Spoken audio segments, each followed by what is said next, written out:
सनातन की जो चिंगारी है, हिंदू राष्ट्र की जो चिंगारी है, जो चिंगारी है धर्म की, अधर्म की लड़ाई की जो चिंगारी है, वो चिंगारी जो है वो हमारी चेतना में नरेंद्र मोदी ने जगाई है। और आज ये चिंगारी जो है एक आग बन चुकी है जो हम सबके सीनों में जल रही है।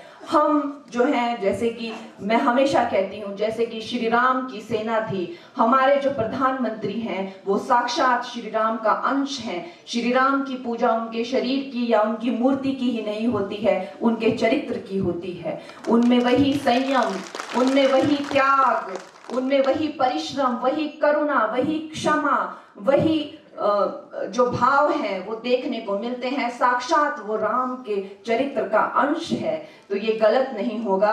और अगर आप सब राम की सेना है, उसमें मैं भी राम सेतु की एक गिलहरी हूँ।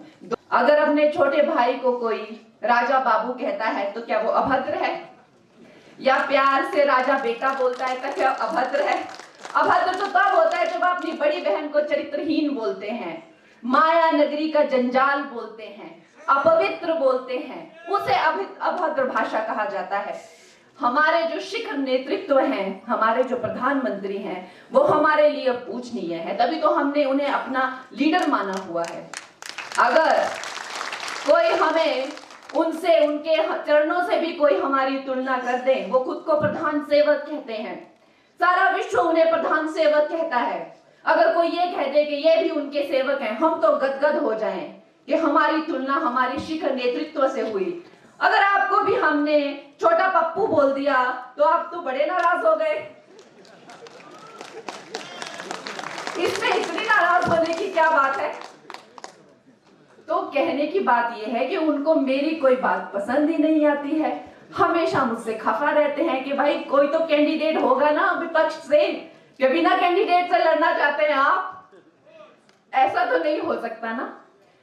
तो मुझे चिंता होती है कि जो मेरे छोटे भाई हैं वो मुझसे इतने खफा क्यों रहते हैं। कभी कभी मुझे लगता है कि इसका रीजन ये तो नहीं है कि वो भी बड़े दिल्ली के चक्कर लगाए, बीजेपी हेडक्वार्टर के।